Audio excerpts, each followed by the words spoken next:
Wolfgang Amadeus Mozart, seorang jenius dari Austria, pada usia 6 tahun sudah tur keliling Eropa. Bayangan umur 6 tahun bukan tur keliling Jawa, bos. Eropa. Dan bermain biola piano di depan para bangsawan, bukan rakyat jelata. Rahasianya Mozart itu menghabiskan 3.500 jam waktunya untuk berlatih sebelum usia 6 tahun. Man, keberhasilan adalah hasil kedisiplinanmu. Kenapa kamu gak berhasil? Karena kamu gak disiplin.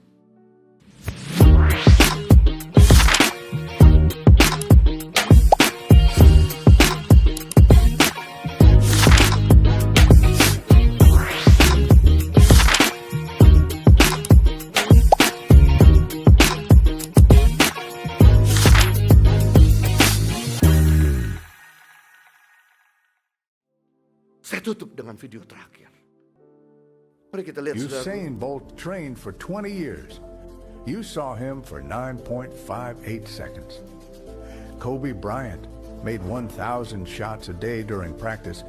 You saw the 5-time NBA champion. Muhammad Ali ran 5 miles every single morning. You saw the greatest boxer of all time. Eliud Kipchoge ran over 200 kilometers every week. You saw the first man to run a marathon in under 2 hours. Michael Phelps trained every single day for 5 years. You saw the most decorated Olympian of all time. Success is relentless. It takes far longer than you think. Just because you haven't achieved it yet doesn't mean you won't.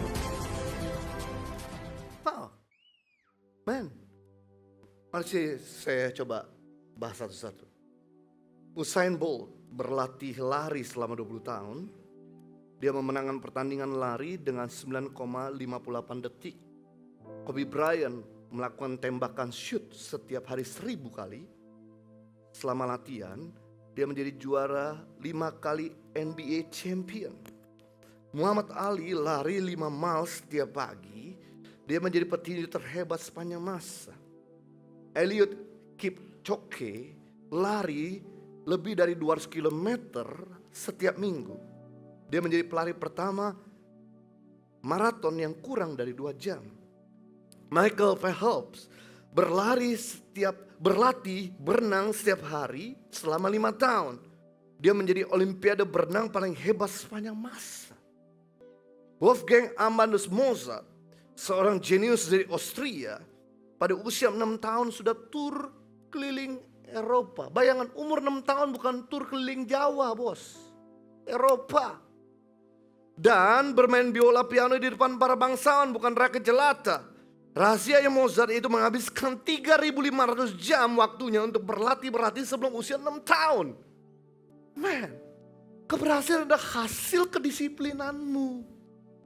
Kenapa kamu gak berhasil? Karena kamu gak disiplin. Itu sebab saya rindu untuk setiap saudara mulai belajar disiplin. Apa yang saudara bisa kembangkan?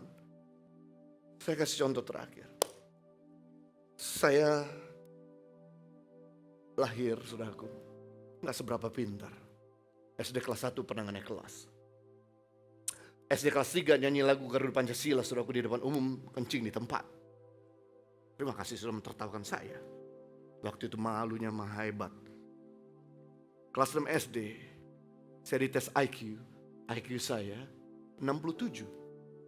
69. Sorry, saya punya IQ 69. 67 IQ si Panse. Bayangkan, saya sama si Panse cuma beda 2 poin.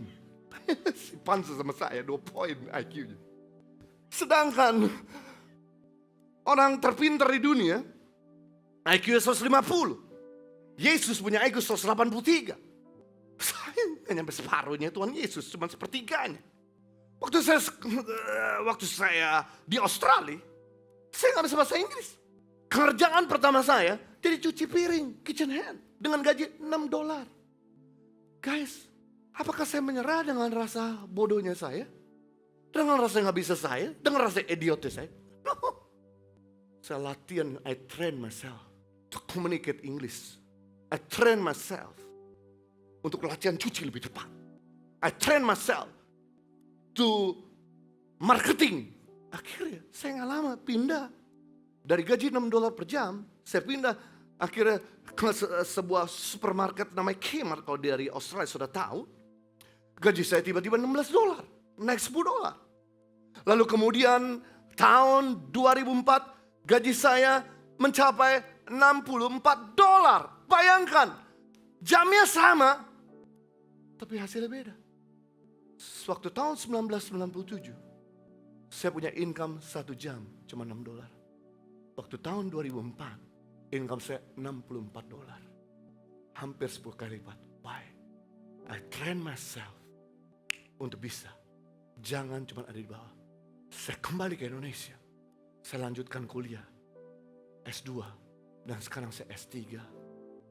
Doktor teologi. Orang berkata, kamu bodoh, kamu gak bisa. Saya bilang, orang di depan saudara IQ-nya cuma 69. 2 poin dengan si Pansa.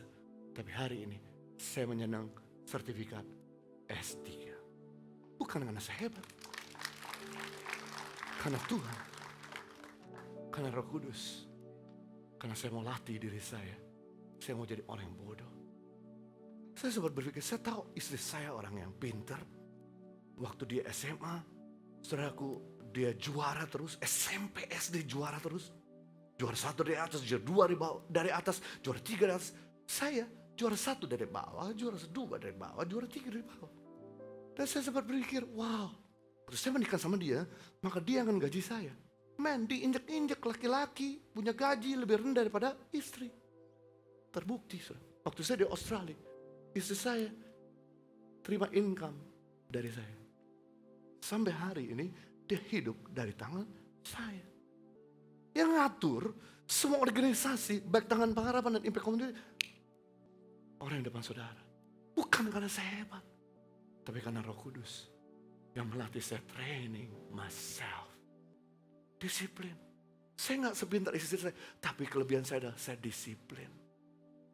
Ada jam berdoa, ada jam baca firman, ada jam olahraga, ada jam di mana saya spend time sama keluarga.